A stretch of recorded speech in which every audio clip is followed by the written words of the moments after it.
بسم اللہ الرحمن الرحیم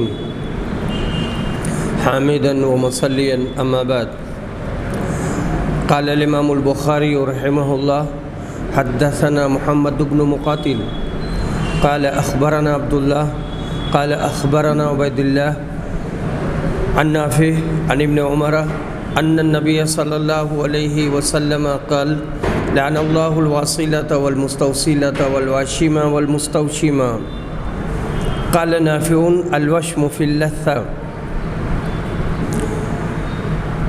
حدیث نمبر 5937۔ عبداللہ بن عمر روایت کرتے ہیں کہ رسول صلی اللہ علیہ وسلم نے فرمایا، اللہ نے مصنوعی بال جوڑنے والیوں پر، جڑوانے والیوں پر، گودنے والیوں پر اور گودوانے والیوں پر لعنت بھیجی ہے۔ نافع کہتے ہیں کہ گودنا کبھی مسوڑے پر بھی گودا جاتا ہے۔ حدیث نمبر 5938۔ سعید بن مسیب کہتے ہیں کہ حضرت معاویہ آخری مرتبہ مدینہ آئے اور ہمیں خطبہ دیا۔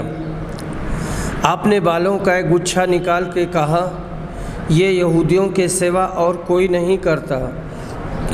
نبی صلی اللہ علیہ وسلم نے اسے زور یعنی فریب، جھوٹ کہا ہے، یعنی جو بالوں میں جوڑ لگائے تو ایسا کرنے والا مرد ہو یا عورت وہ مکار ہے جو اپنے مکر و فریب پر اس طور پر پردہ ڈالتا ہے۔ باب المتنمسات، چہرے سے روئیں اکھاڑنے والیوں کا بیان۔ حدیث نمبر 5939۔ علقمہ روایت کرتے ہیں کہ عبداللہ بن مسعود نے خوبصورتی کے لیے گودنے والیوں، چہرے کے بال اکھاڑنے والیوں اور سامنے کے دانتوں کے درمیان کشادگی پیدا کرنے والیوں جو اللہ کی پیدائش میں تبدیلی کرتی ہیں، ان سب پر لعنت بھیجی ہے۔ ام یعقوب نے کہا کہ یہ کیا بات ہوئی؟ عبداللہ بن مسعود نے کہا، آخر میں کیوں نہ ان پر لعنت بھیجوں جن پر رسول صلی اللہ علیہ وسلم نے لعنت بھیجی ہے۔ ام یعقوب نے کہا، اللہ کی قسم میں نے پورا قرآن مجید پڑھ ڈالا اور کہیں بھی ایسی کوئی آیت مجھے نہیں ملی۔ عبداللہ بن مسعود نے کہا، اللہ کی قسم اگر تم نے قرآن پڑھا ہوتا تو تمہیں ضرور مل جاتا، کیا تم کو یہ آیت معلوم نہیں؟ وَمَا أَتَاكُمُ الرَّسُولُ فَخُذُوهُ وَمَا نَهَاكُمْ عَنْهُ فَانْتَهُوا، اور جو کچھ رسول تمہیں دیں اسے لے لو اور جس سے بھی تمہیں منع کریں اس سے رک جاؤ۔ باب الموصولہ، جس عورت کے بالوں میں دوسرے کے بال جوڑے جائیں۔ حدیث نمبر 5940۔ عبداللہ بن عمر روایت کرتے ہیں کہ نبی صلی اللہ علیہ وسلم نے مصنوعی بال جوڑنے والی اور جڑوانے والی، گودنے والی اور گودوانے والی پر لعنت بھیجی ہے۔ حدیث نمبر 5941۔ ہشام بن عروہ روایت کرتے ہیں کہ انہوں نے فاطمہ بنت منذر سے سنا، انہوں نے کہا کہ میں نے اسماء بنت ابی بکر سے سنا، انہوں نے بیان کیا کہ ایک عورت نے نبی صلی اللہ علیہ وسلم سے پوچھا، اے اللہ کے رسول، میری لڑکی کو خسرے کا بخار ہو گیا اور اس سے اس کے بال جھڑ گئے، میں اس کی شادی بھی کر چکی ہوں، تو کیا اس کے سر میں مصنوعی بال لگا دوں؟ آپ نے فرمایا، اللہ نے مصنوعی بال لگانے والی اور جس کے لگائے جائیں دونوں پر لعنت بھیجی ہے۔ حدیث نمبر 5942۔ عبداللہ بن عمر روایت کرتے ہیں کہ میں نے رسول صلی اللہ علیہ وسلم سے سنا، یا راوی نے اس طرح کہا، نبی صلی اللہ علیہ وسلم نے فرمایا، گودنے والی، گودوانے والی، مصنوعی بال جوڑنے والی اور جڑوانے والی پر نبی صلی اللہ علیہ وسلم نے لعنت بھیجی ہے۔ یہ حدیث متفق علیہ ہے۔ حدیث نمبر 5943 عبداللہ بن مسعود روایت کرتے ہیں کہ اللہ تعالیٰ نے گودنے والیوں اور گودوانے والیوں پر اور چہرے کے بال اکھاڑنے والیوں پر اور خوبصورتی پیدا کرنے کے لیے سامنے کے دانتوں کے درمیان کشادگی کرنے والیوں پر جو اللہ کی پیدائش میں تبدیلی کرتی ہیں لعنت بھیجی ہے۔ پھر میں کیوں نہ ان پر لعنت بھیجوں جن پر رسول اللہ صلی اللہ علیہ وسلم نے لعنت بھیجی ہے اور وہ اللہ کی کتاب میں بھی موجود ہے۔ باب الواشمہ گودنے والی کا بیان۔ حدیث نمبر 5944 ابو ہریرہ روایت کرتے ہیں کہ رسول صلی اللہ علیہ وسلم نے فرمایا نظر لگ جانا برحق ہے اور نبی صلی اللہ علیہ وسلم نے گودنے سے منع فرمایا ہے۔ جو لوگ نظر لگنے کو غلط جانتے ہیں وہ ناسمجھ ہیں، ان کو یہ معلوم نہیں کہ نظر میں اللہ نے بڑے بڑے اثر رکھے ہیں۔ مسمرزم کا جادو صرف نظر کے اثر سے ہوتا ہے، جو اللہ اور اس کے رسول نے فرمایا وہی برحق ہے۔ اب جس قدر فلسفہ کی ترقی ہوتی جاتی ہے اسی قدر معلوم ہوتا جاتا ہے کہ قرآن و حدیث میں جو 1400 برس پہلے لایا گیا تھا وہ برحق ہے۔ کہ دیکھو اگلے حکیم یہ کہتے تھے کہ تارے آسمان میں گڑے ہوتے ہیں، اور قرآن مجید کی اس آیت کل فی فلک یسبحون کی تعویل کرتے تھے۔ اب نئے فلسفہ سے معلوم ہوا کہ ان حکیموں کا خیال غلط تھا، تارے کھلی فضا میں پھر رہے ہیں۔ اسی طرح وَأَرْسَلْنَا الرِّيَاحَ لَوَاقِحَ، اس کا مطلب اگلے حکیم نہیں سمجھتے تھے۔ اب معلوم ہوا کہ ہوا میں نر درخت کا مادہ اڑ کر مادہ درخت میں جاتا ہے، گویا ہوائیں مادہ درختوں کو حاملہ بناتی ہیں۔ لواقع کے یہی معنی ہے حاملہ کرنے والیاں۔ قرآن میں شراب قلیل کثیر سب کو حرام کر دیا گیا، اس کو رجس فرمایا۔ اگلے حکیم کہتے تھے تھوڑی شراب کو کیوں حرام کیا، اس سے نشہ نہیں ہوتا بلکہ قوت ہوتی ہے۔ اب یہ غلطی نکلی کیونکہ تھوڑی شراب پیتے ہی آدمی کو اپنے اوپر قدرت نہیں رہتی، وہ زیادہ پی لیتا ہے اور اپنے تئیں خراب کرتا ہے۔ قرآن مجید میں 4 بیویوں تک کی ضرورت کے وقت نکاح کرنے کی اجازت ہوئی ہے۔ اب تمام ملک کے عقلاء تسلیم کرتے جاتے ہیں کہ قرآن مجید میں جو حکم دیا گیا وہی قرین مصلحت ہے، اور چاہتے ہیں کہ اپنی اپنی قوموں میں اسی کو رواج دیں۔ حدیث نمبر 5945 ابن ابی جحیفہ روایت کرتے ہیں کہ میں نے اپنے والد ابو جحیفہ کو دیکھا، انہوں نے کہا نبی کریم صلی اللہ علیہ وسلم نے خون اور کتے کی قیمت کھانے سے منع فرمایا، اور سود لینے والے اور دینے والے، گودنے والی اور گودوانے والے پر بھی لعنت بھیجی۔ باب المستوشمہ گودوانے والی عورت کی برائی کا بیان۔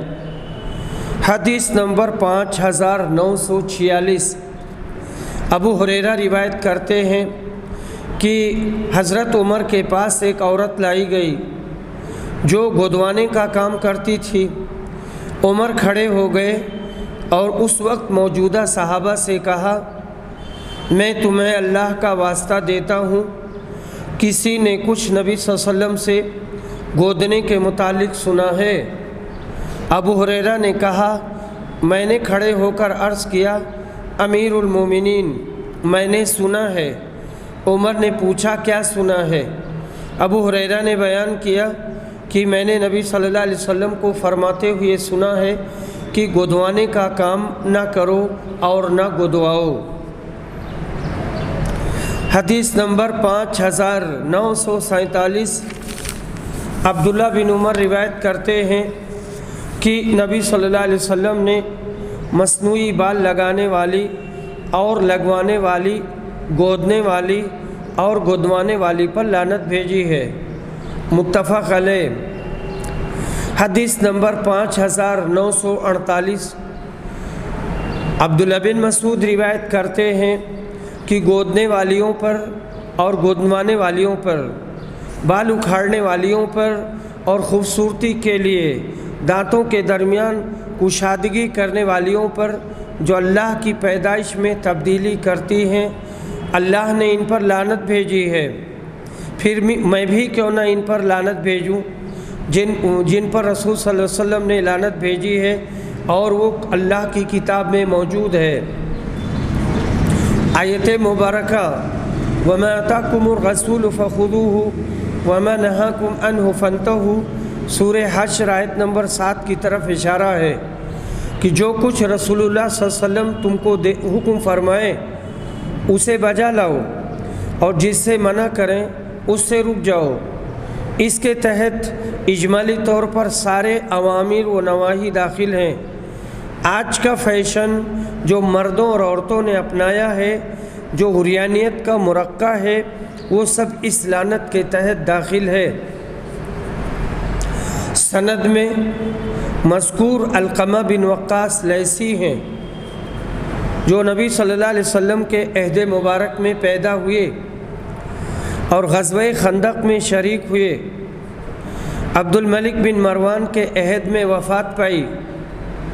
کتاب اللہ میں مذکور ہونے سے وہ آیت مراد ہے جس میں ہے وَمَا آتَاكُمُ الرَّسُولُ فَخُذُوهُ وَمَا نَهَاكُمْ عَنْهُ فَانْتَهُوا۔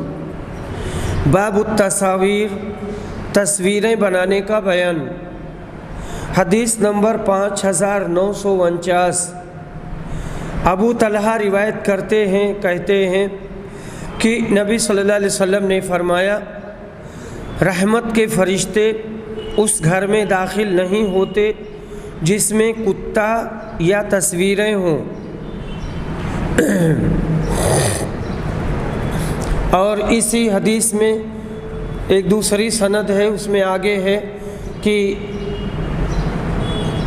عبیداللہ بن عبداللہ بن عتبہ نے کہتے ہیں کہ انہوں نے ابن عباس سے سنا، وہ کہتے تھے کہ میں نے ابو طلحہ سے سنا، پھر انہوں نے نبی صلی اللہ علیہ وسلم سے یہی حدیث بیان کی۔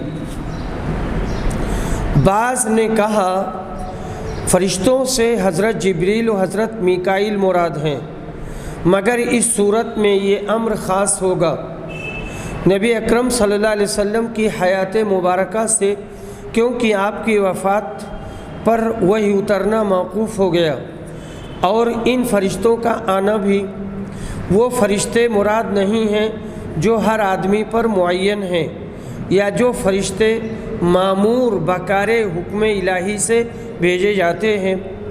مورت سے مراد جاندار کی مورت اور تصویر ہے۔ ایک نیچری صاحب نے مجھ سے اعتراض کیا کہ جب کتا رکھنے سے فرشتے پاس نہیں آتے تو ایک کتا ہمیشہ اپنے پاس رکھیں گے تاکہ موت کا فرشتہ ہمارے پاس آ ہی نہ سکے۔ میں نے ان کو جواب دیا اگر تم ایسا ہی کرو گے تو تمہاری جان نکالنے کے لیے وہ فرشتہ آئے گا جو کتوں کی جان نکالتا ہے۔ اس پر وہ لاجواب ہو گئے۔ باب عذاب المصورین یوم القیامہ، تصویریں بنانے والوں پر قیامت کے دن سب سے زیادہ عذاب ہوگا۔ حدیث نمبر 5950 مسلم بن سبیح روایت کرتے ہیں کہ ہم مسروق بن اجدہ کے ساتھ یسار بن نمیر کے گھر میں تھے۔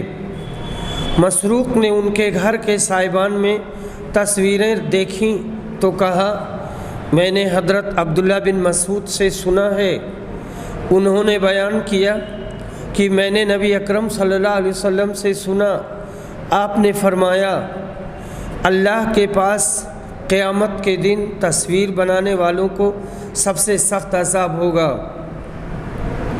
متفق علیہ۔ حدیث نمبر 5951۔ نافع بیان کرتے ہیں کہ عبداللہ بن عمر نے خبر دی ہے کہ رسول صلی اللہ علیہ وسلم نے فرمایا، جو لوگ یہ مورتیں اور تصویریں بناتے ہیں انہیں قیامت کے دن عذاب دیا جائے گا، اور ان سے کہا جائے گا جسے تم نے بنایا ہے اب اس میں جان ڈالو۔ باب نقض الصور، تصویروں کو توڑ دینا۔ حدیث نمبر 5952۔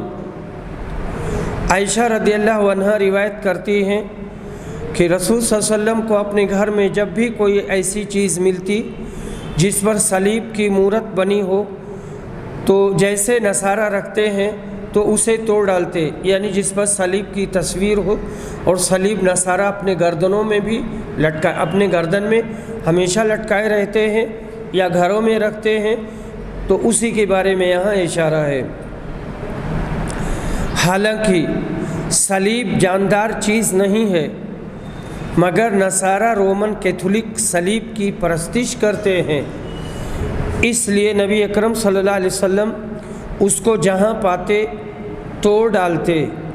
اللہ کے سوا جو چیز پوجی جائے اس کا حکم یہی ہے، اس کو توڑ پھوڑ کر برابر کر دینا چاہیے تاکہ دنیا میں شرک نہ پھیلے۔ صلیب پر تعزیہ کو بھی قیاس کرنا چاہیے۔ صلیب تو ایک پیغمبر کے واقعہ کی تصویر ہے، اور تعزیہ میں تو یہ بات بھی نہیں ہے، وہ صرف ایک مقبرہ کی مثل ہوتی ہے، لیکن عوام اس کی پرستش کرتے ہیں، اس کے سامنے جھکتے ہیں، اس پر نظر و نیاز چڑھاتے ہیں۔ اسی طرح سد علم وغیرہ ان سب کا توڑ پھینکنا ضروری ہے۔ اسلامی شریعت میں اللہ کے سوا کسی کی پوجا جائز نہیں ہے۔ جن بزرگوں اور اولیاء کی قبور مثل مساجد بنا کر پرستش گاہ بنی ہوئی ہیں، ان کے لیے بھی یہی حکم ہے۔ نبی کریم صلی اللہ علیہ وسلم نے حضرت علی کو حکم دیا تھا کہ جو بلند قبریں دیکھیں اس کو برابر کر دیں۔ حضرت علی نے اپنے زمانے میں ابو حیاج اسدی کو بھی یہی حکم دیا تھا۔ حدیث نمبر 5953۔ ابو زرع کہتے ہیں کہ میں ابو ہریرہ کے ساتھ مدینہ منورہ میں مروان بن حکم کے گھر میں گیا تو انہوں نے چھت پر ایک مصور کو دیکھا جو تصویر بنا رہا تھا۔ انہوں نے کہا، میں نے رسول اکرم سے سنا ہے، آپ نے فرمایا، اس شخص سے بڑھ کر ظالم اور کون ہوگا جو میری تخلیق کی طرح پیدا کرنے چلا ہے۔ اگر اسے یہی گھمنڈ ہے تو اسے چاہیے کہ ایک دانہ پیدا کرے، ایک چونٹی بنا لے۔ پھر انہوں نے پانی کا ایک تشت منگوایا اور اپنے ہاتھ اس میں دھوئے۔ جب بغل دھونے لگے تو میں نے عرض کیا، ابو ہریرہ، کیا بغل تک دھونے کے بارے میں تم نے رسول صلی اللہ علیہ وسلم سے کچھ سنا ہے؟ انہوں نے کہا، میں نے جہاں تک زیور پہنا جا سکتا ہے وہاں تک دھویا ہے، یعنی جہاں تک یہ دھوئیں گے وہاں تک جنت میں لوگوں کو زیور پہنایا جائے گا۔ حضرت ابو ہریرہ نے گویا اس حدیث سے یہ استنباط کیا جس میں یہ ہے کہ قیامت کے دن میری امت کے لوگ سفید پیشانی، سفید ہاتھ پاؤں وضو کی وجہ سے اٹھیں گے، تو جہاں تک وضو میں اعضائے وضو دھوئے جائیں گے وہیں تک سفیدی پہنچے گی۔ یا اس آیت سے استنباط کیا، یحلون فیہا من اساور من ذہب، سورہ کہف آیت نمبر 31۔ جنت میں اہل جنت کو